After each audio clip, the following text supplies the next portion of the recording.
Okay, welcome back. Today we'll be talking about Chapter 1, which is just kind of an overview of philosophy. It's a good read. I would go ahead and read it if I was you. And we're going to be talking about arguments. In this class, we're going to be talking about arguments a lot.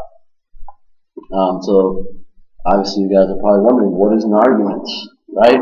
What is it composed of? So an argument, as M&K say, provide reasons for a belief, right? An argument is logical. So the argument is what supports a given statement, something that you want to say, right? So let's go right on into it, okay? Let's look at components of an argument.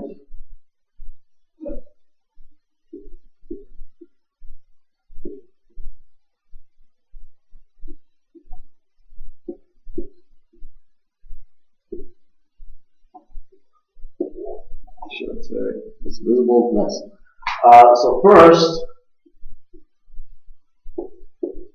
we have premises and conclusions. These are the components of an argument: premises and conclusions. Well, that's usually just one premise, or multiple premises leading to one conclusion. Sorry, misspoke there. So what are these two terms? So premises are what support conclusions, and a conclusion is just any claim, something that you wanted to claim. So let's do an example. I have an example here. Okay.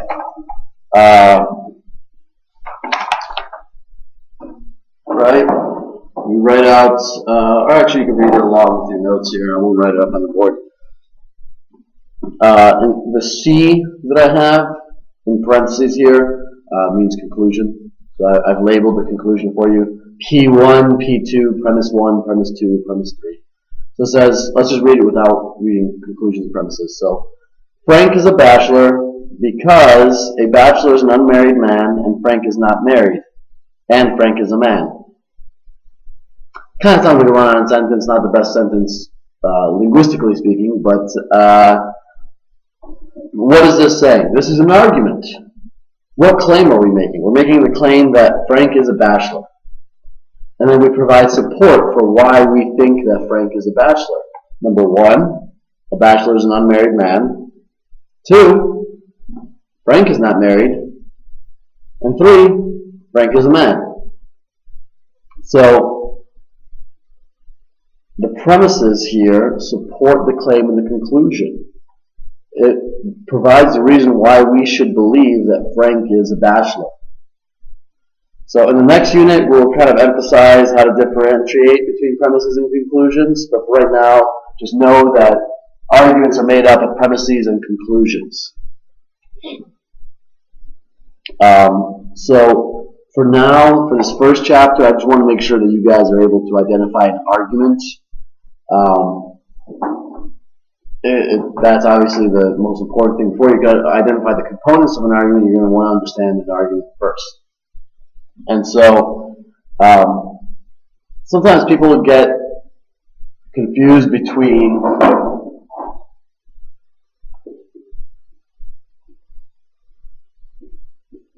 arguments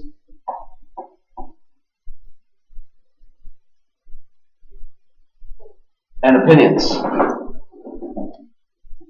So what is the difference there? What is the difference between arguments and opinions? Well, the difference is that opinions, or an opinion, is simply a conclusion with no support, right? Green is my favorite color. It's not. But let's say for right now, green is my favorite color. That's my opinion, right? That's actually my preference. Let's say I say Real Madrid are the best soccer team in the world. That's my opinion. Have I offered any support for it? No. It's just saying, well, I think Real Madrid are the best soccer team in the world. Bottom line. Or we can say, I think the Browns are the best team in the NFL. The example I have here in the notes. There's no real support for my claim here. Now, of course, I could provide reasons why I think that, why I think they're the best. Namely, let's say they have the best defense, they draft well, they have the best uniform, etc., etc., etc. And then I would have formed something that resembles an argument, right? Something like the following, right? For a team to be the best team in the NFL, they must have the best defense, draft well, and have the best uniforms. The Browns draft well. The Browns have the best defense. The Browns have the best uniform. Therefore, the Browns are the best team in the NFL. Right? So I've provided reasons to support the conclusion that the Cleveland Browns are the best team in the NFL. So we've taken the simple opinion, right? So let's look at some of this stuff.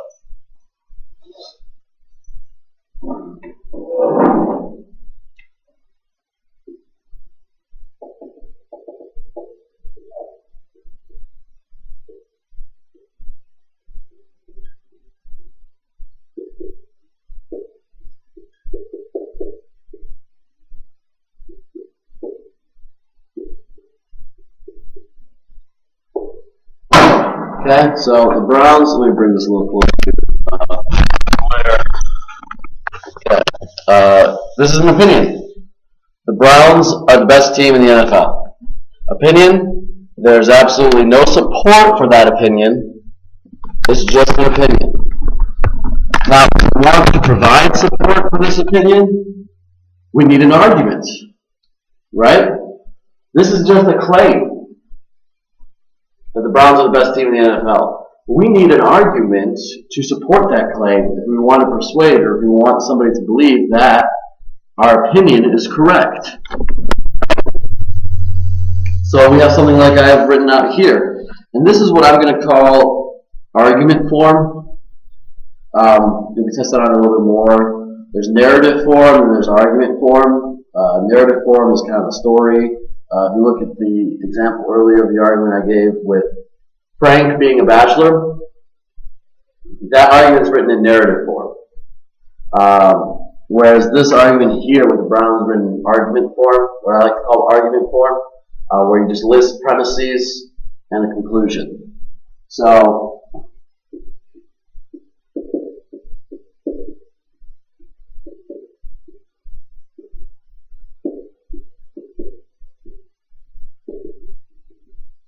I'm just going to abbreviate this. Instead of writing down, I'm just going to say they must have X, Y, and Z. Right? That's essentially the form this argument takes. So premise 2,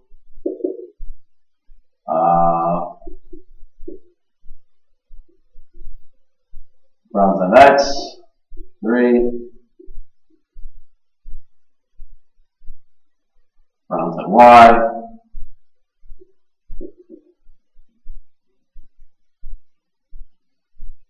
Browns have Z. Conclusion?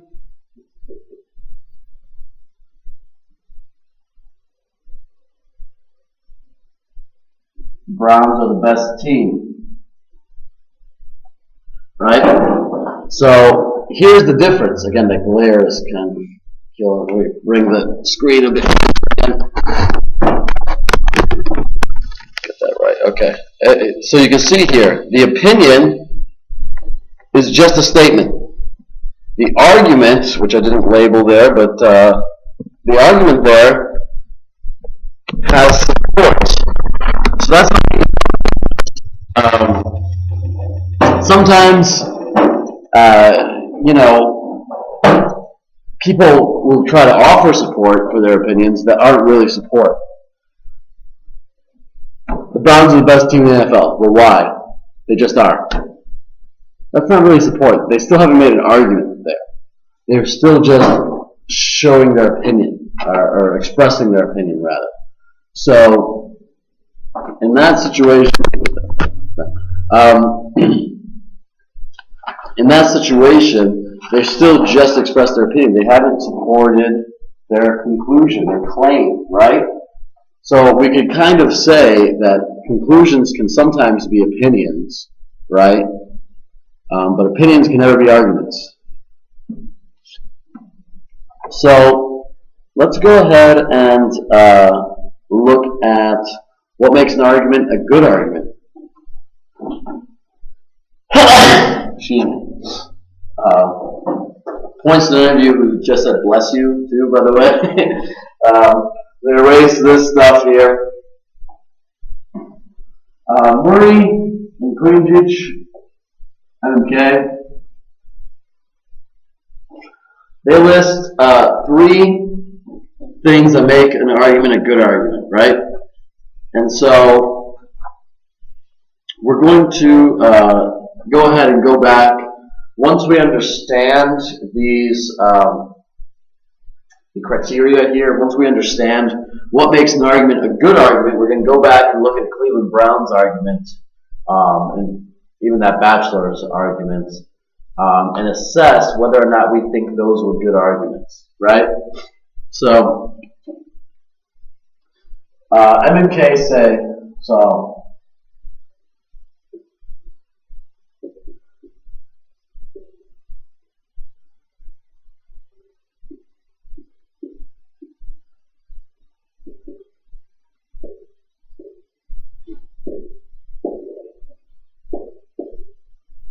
they have a few facts. I'm going to write them all down, and I'm going to go ahead and explain them a little bit more in depth. So first,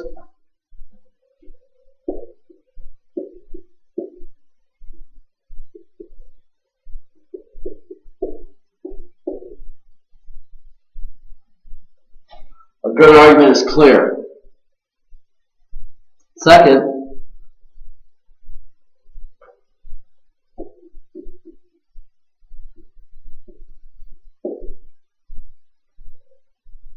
all premises are likely to be true.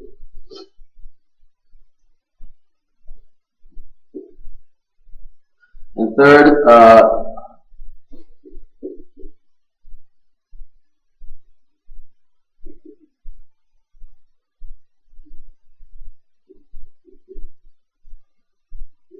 the conclusion must follow from the premises.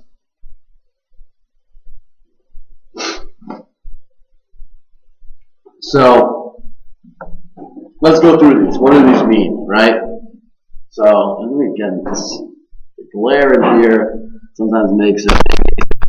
Go ahead and again, kind of reach up so we can see, write this down. These are in the notes again too. So what makes an argument a good argument? Can't quite get this just right. All right, there you go.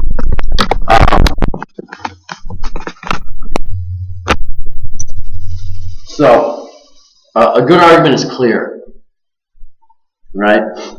So be very wary, be doubtful, be suspicious of arguments that use ambiguous or vague language, because they're probably just trying to sell you something.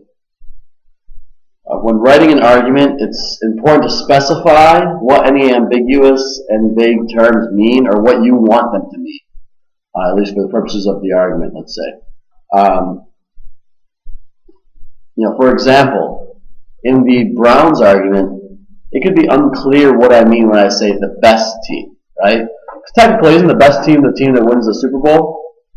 So what do I mean by the best team? The team that's on paper the best, the team that should be the best, or the team that actually is the best. Best is kind of a weird term. It's not very. It's a little vague on what best means. We're going to go more into ambiguity and vagueness, I believe, in chapter 5. But for right now, remember that the first thing that makes an argument a good argument is that it is clear, right? If you hear an argument and you have questions about what that person was talking about, that person has not done a good job of explaining that argument. Plain and simple. Because a good argument should be clear and should use language that everybody can understand. And if they don't, then they should define their terms in the argument. So number 2, all premises in the argument are true or are likely to be true. Now, so this is what M and K call acceptability. You're going to want to know that term. We're going to use that term a lot when we discuss things. So, if you're going to provide evidence to support a claim, that evidence has to be true. Otherwise, you can't really prove anything, right? And what the premises are the evidence, right? The premises are what support the conclusion. They are your evidence. So if your evidence is false, then you have no case, right? Imagine a court of law. I could be a fantastic lawyer. You know why I'm a fantastic lawyer? Because I have a murder weapon. I have somebody saying that the suspect was at the scene of the crime. I have fingerprints at the crime scene, suspect's fingerprints at the crime scene. I'm a great lawyer. I could put so many murderers away. But if that's my evidence, let's say this murder weapon, this testimony, and these fingerprints, but none of those are true. I actually bought this weapon. The fingerprints don't exist, and this testimony is from somebody who doesn't even live nearby. I'm not a very good lawyer, have I? Have I made my case? No, I haven't, because the evidence is false. As I say here, for Galileo or Copernicus, to prove that the Earth revolved around the sun, they needed to provide measurements to prove it. If somebody tested their measurements and realized that they lied, then there'd be no reason for us to believe that the Earth revolved around the sun. You need to have proof for your claim, otherwise it's just opinion. And your proof needs to be true. It can't just be speculation. I can't just say, well, I think the Earth revolves around the sun because, why not? It looks that way, right? That's not proof. You need something that's true. So likewise, the conclusion needs to be at least true or at least plausible, right? I say at least plausible because oftentimes conclusions are opinions or things that we're trying to prove via the argument. So we can't really say that the conclusion's true all the time because that's what we're actually trying to prove is true or is the case. But it should be at least plausible, right? If I had an argument that ends in the conclusion that says I'm a griffin or some other animal that doesn't exist, a griffin, by the way, is the mythical beast. I think it's half eagle, half lion, half something else. It's like a man-bear-pig, if you know what a man-bear-pig is. So, if I have a conclusion, that's my conclusion. My conclusion is I am, let's say, a Pegasus or a unicorn, something that doesn't exist. Then there's no chance for this argument to be true. I could have the best, truest premises, but if the conclusion is not plausible at all, then the argument doesn't stand a chance. How to test plausibility is sometimes difficult. Sometimes you just have to use what people call the smell test, right? Use your gut. So this is acceptability. For an argument to be acceptable, its premises must all be true, and the conclusion must be at least plausible. Okay? Number 3, again, this glare is really just killing me. Number 3 here, the conclusion must follow from the premises. Okay? This is what M and K refer to as grounds. Again, you want the grounds for an argument, right?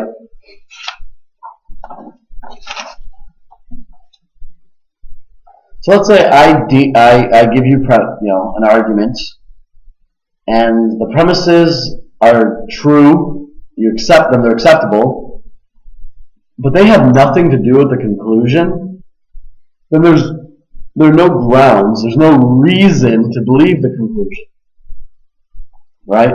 It's not enough for your premises just to be true. The conclusion must follow from them, right? So I use the example here in the notes if you're looking at the notes. Premise 1, roses are red. Premise 2, violets are blue. Conclusion, therefore, I love you.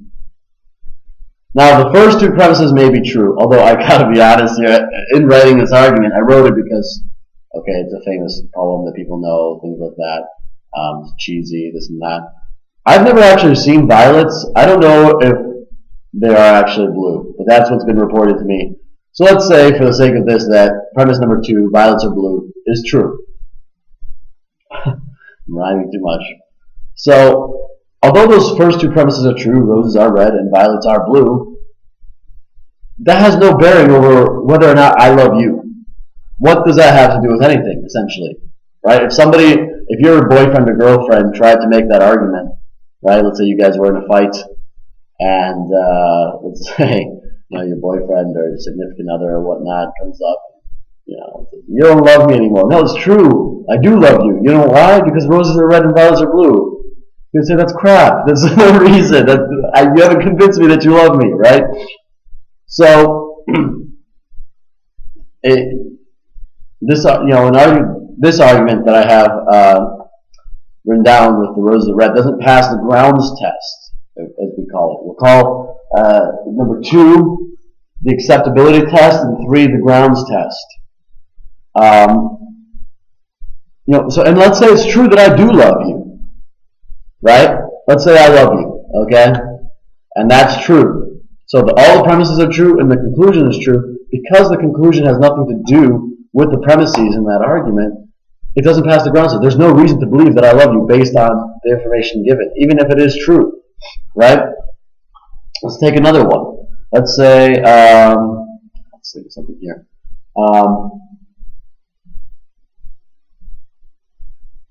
Let's say, okay, the year's 2008. Let's pretend it's 2008, October, right before the presidential election. People still don't know whether or not Barack Obama or John McCain is going to win. And I tell you, Barack Obama is going to win.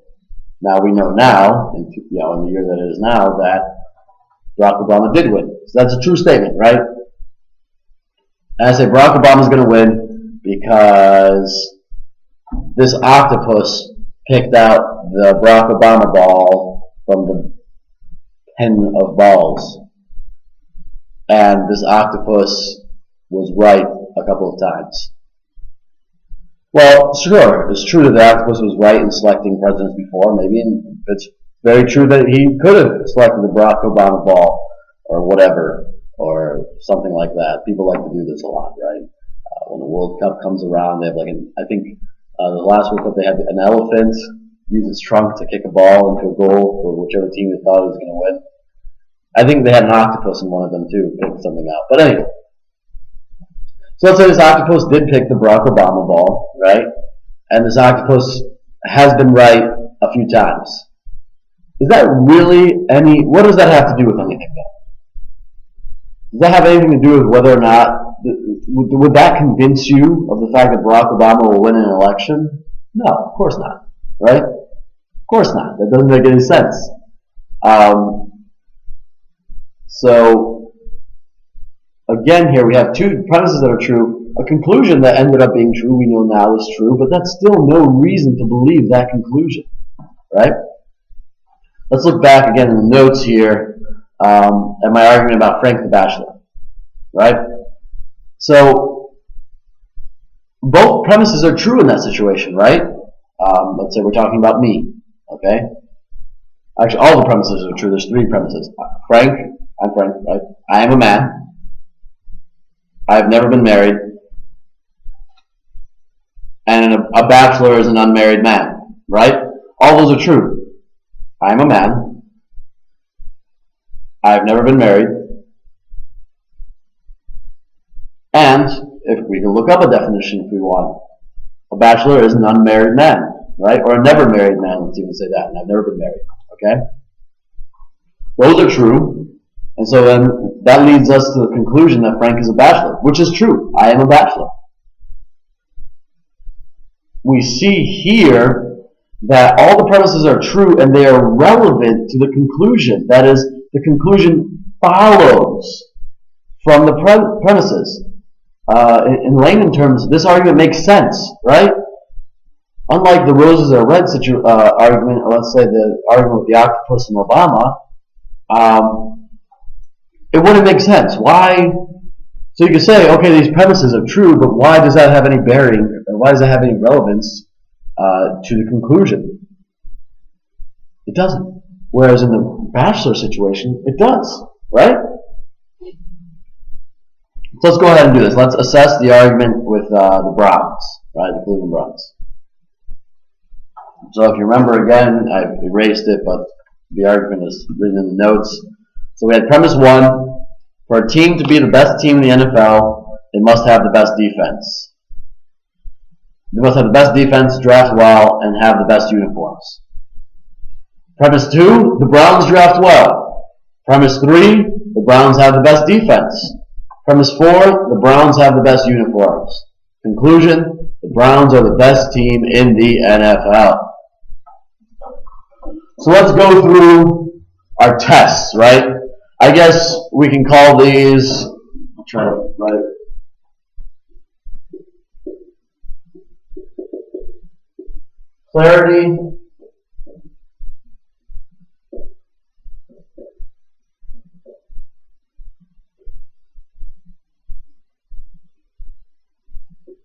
Clarity, acceptability, and grounds, right? So number 1 is the clarity test, 2 is the acceptability test, and 3 is the grounds test. So let's put our Cleveland Browns argument through the tests and see what we get. So is the argument clear? Well, we've already kind of said that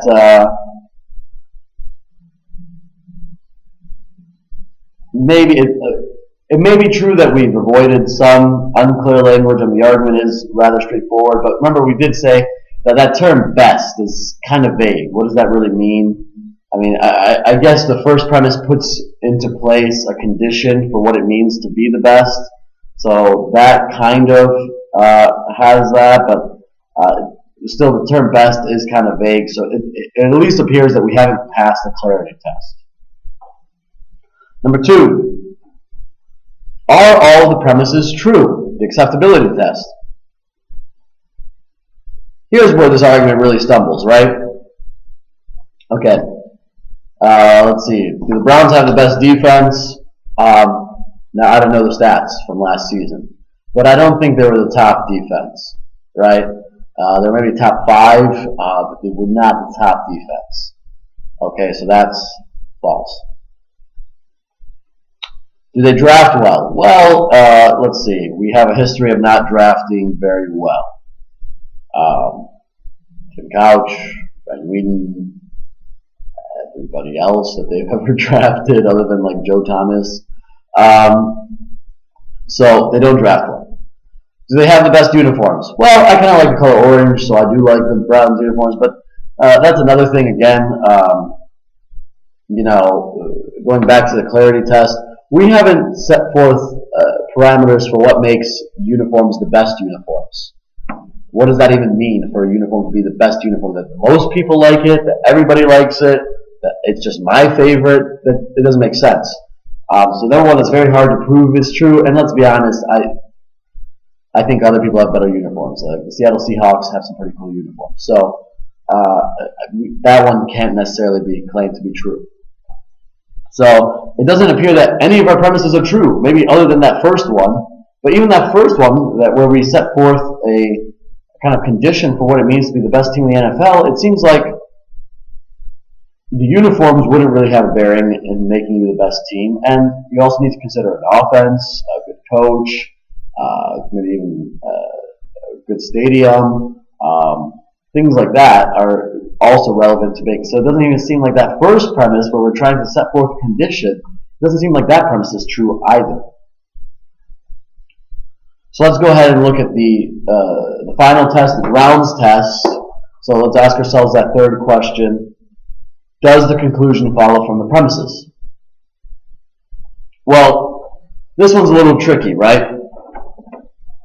If we were to assume, right, that the premises were true, okay?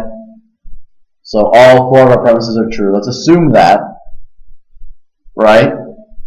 So let's say premise 1 is true, the one that sets out the criteria for what makes a team the best team, right? So we've said to be the best team in the NFL, you have the best defense, the uniforms, and draft well. Our next 3 premises say that the Browns have all 3 of those things. That they have the best uniforms, they draft well, and The best defense, did I say that? Or the best uniforms? Either one, right? And so, if those were true, the conclusion would follow, right? We've said that in order to be the best, you need to have X, Y, and Z. The Browns have X, Y, and Z, so it kind of would follow. So we've actually passed the grounds test. Structurally, that argument makes sense. However, because the premises are true and because it's somewhat unclear at times, we can't call this argument valid, right? And we're going to hear a little bit more what it means for an argument to be valid, right? And so we're going to discuss a few things and remove the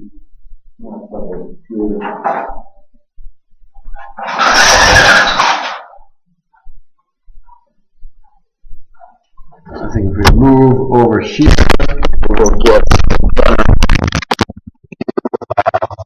there won't be as much of a glare. Okay, and we can write some things on the board here.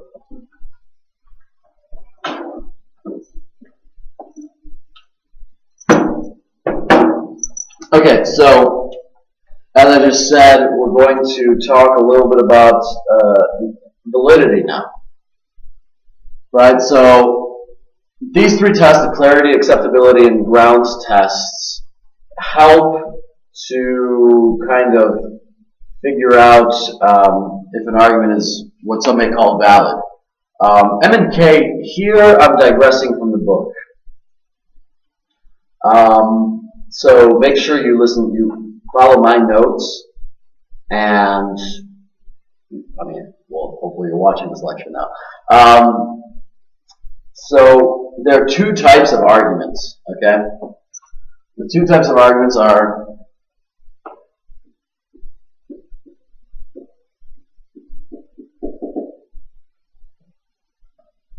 inductive arguments. The glare is really not helping anybody here. Inductive arguments and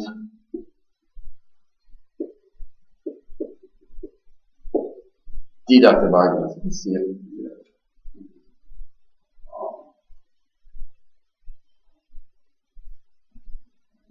Better or worse? Let me write these.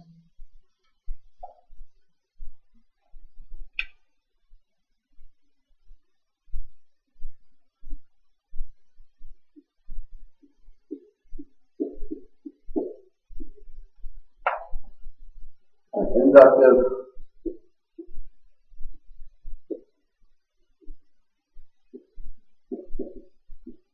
and deductive. Okay? These are the main two types of arguments. And they're very different, and how we address them is going to be different. How they stand up to the test, what we're going to call them is different, right? So a good inductive argument, I guess I'll go into this.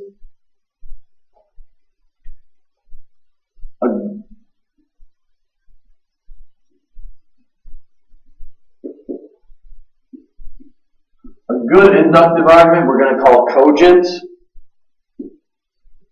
and a bad one we're going to call not cogent.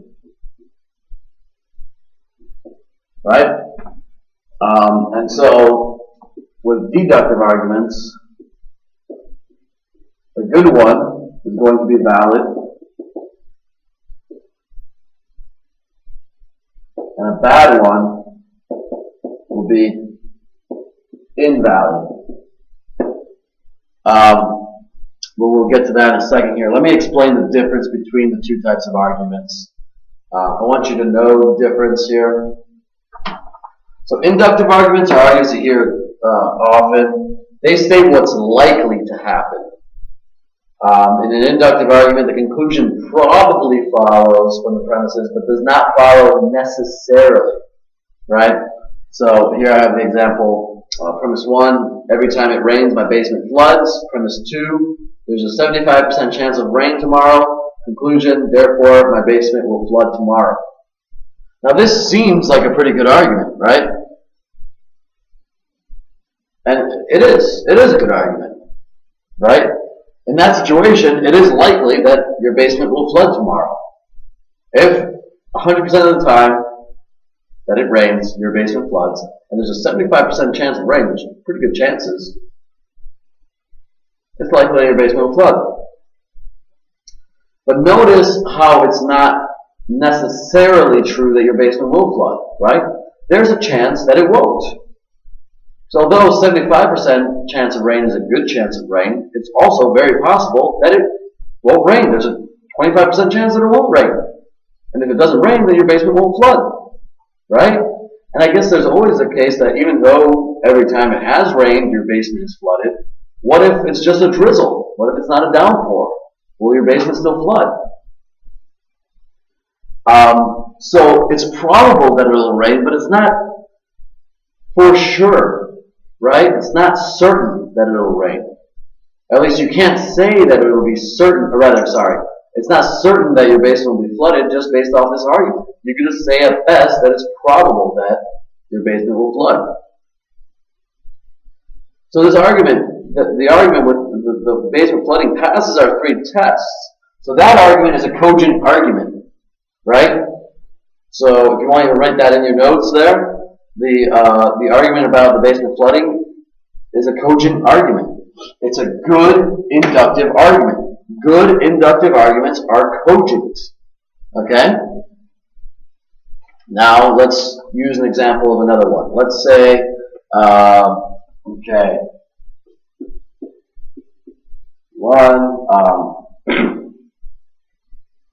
let's say something like,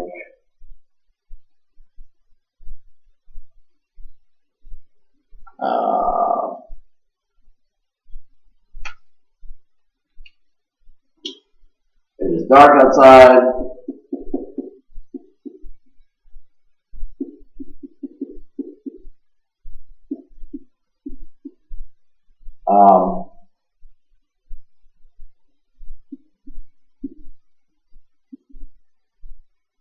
Most crimes take place at night.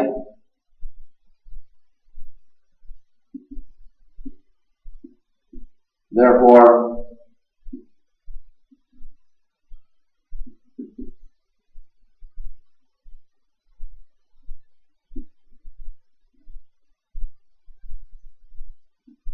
okay, so premise 1, it is dark outside.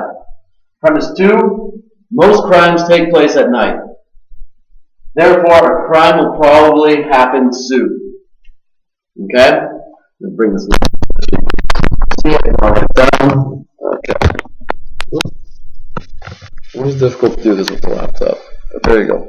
So premise 1, it is dark outside. 2, most crimes take place at night. Conclusion, a crime will probably happen soon. Let's go through the clarity test, right?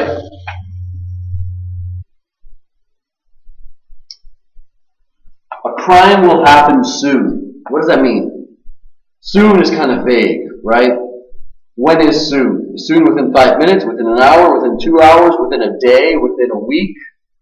Soon is kind of rough, so it doesn't really pass. This argument doesn't pass the clarity test. So already we know that it's a bad argument. But let's keep going just for the sake of practice. The acceptability test. Most crimes take place at night. I think that's kind of true. As it happens, it's about noon right now, so it's actually very light outside. It's not dark outside. This one's not true. So it doesn't necessarily pass the acceptability test, at least for the time that I'm giving this lecture right now. Now, does the conclusion follow? Yeah, it seems like if these two were true, and if we had a good idea of what soon means, it seems like, yeah, it could be maybe probable that a crime will happen soon. But it still is very, very, very weak. The grounds are very weak for this one. It still hasn't passed the other test. It's maybe close on the grounds test, but not quite there. So this argument is not cogent. It's a bad inductive argument, not cogent. Okay? You're going to have homework here soon, and you're going to have to, identify arguments and then say what, if they're cogent or not. So really, know these terms. Again, Murray and Kujundžić do not really differentiate. They kind of use cogent and valid differently. I want you to know the difference between inductive and deductive and what the proper terminology is for those types of arguments. So let's go on to deductive. So deductive arguments then state what will necessarily be the case, right? So deductive arguments provide that certainty that's missing in inductive, whereas inductive arguments talk about what is probable to happen. Deductive arguments talk about what will definitely happen, right? Or what is definitely the case. So the Frank the Bachelor argument is a great example of a deductive argument, right? It says necessarily, if these three things are true, if Frank is a man, if he's never been married, and if the bachelor is an unmarried man, then Frank must be a bachelor. There's nothing else that I can be, right? I must be a bachelor. So let's give another example here. I'll try to write it somewhere where you can see. Actually,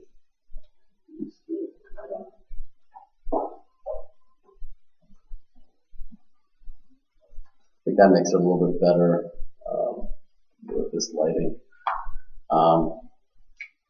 Let's say, let's even try to do it over here.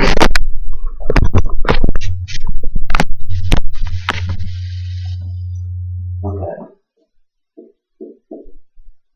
Premise one. What argument am I working with here?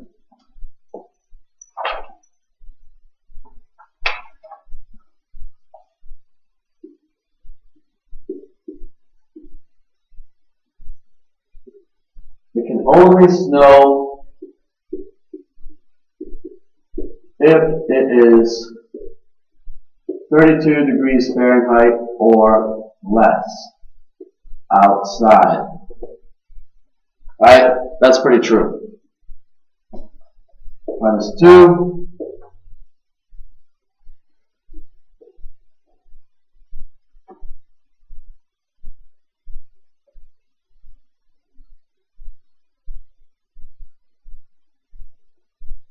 It is currently snowing. Okay? So let's just go through these premises now. Premise one is clearly true. Premise two, well, right now it's about 70 degrees outside where I am, so it's not actually snowing outside. But let's say it was December and this was true. Let's play along, right? So technically this doesn't pass the acceptability test as of right now when I'm speaking. But if we imagine that it's winter, when I'm making this argument, this could be true, right? Conclusion.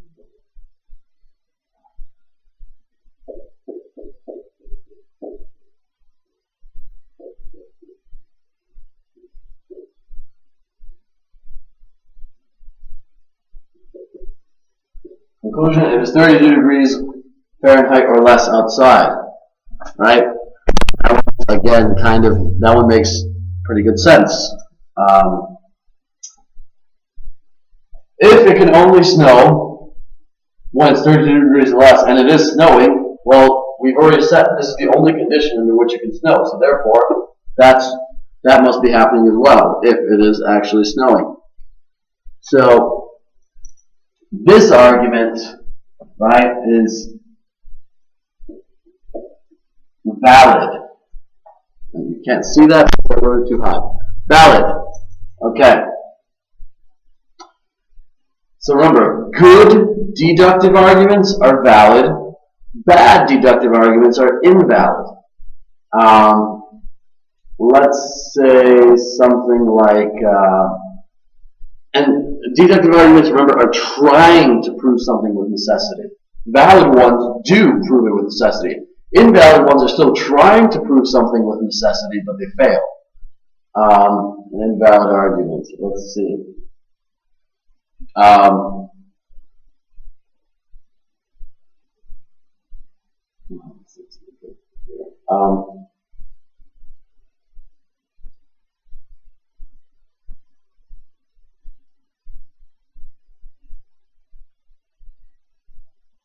let's say I've said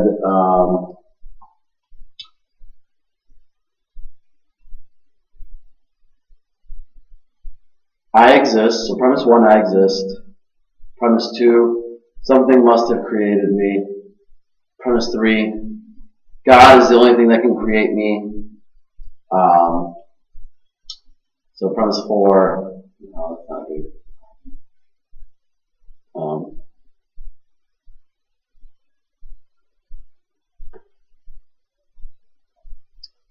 So let's say that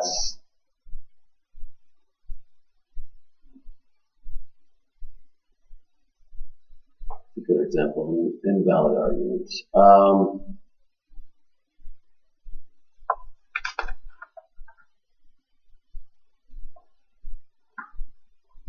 This is how good I am at making arguments, is that I have a hard time coming up with an. So what's a good way to come up with an invalid argument? So let's think of something circular. Let's say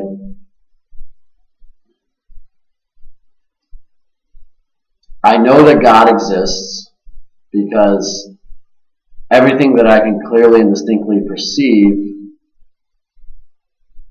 exists, and I can trust that everything that I clearly and distinctly perceive is true because God is not deceiving.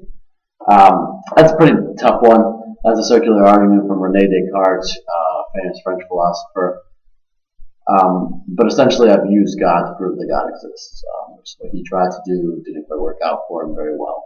But in that situation, the argument was it was trying to prove with necessity that God exists, but failed some of the tests.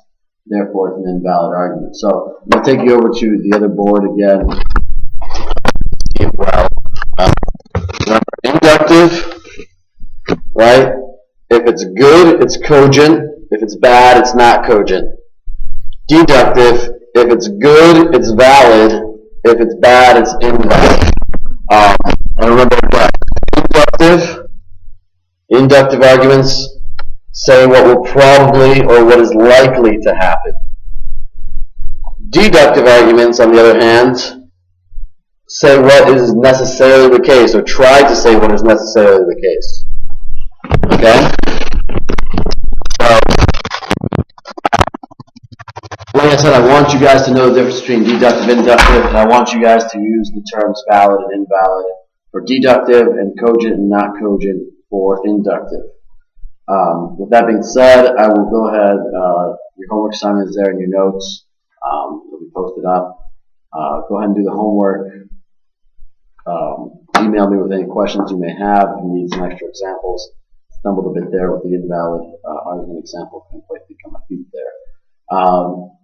But if you need more examples of invalid arguments, I can give those to you.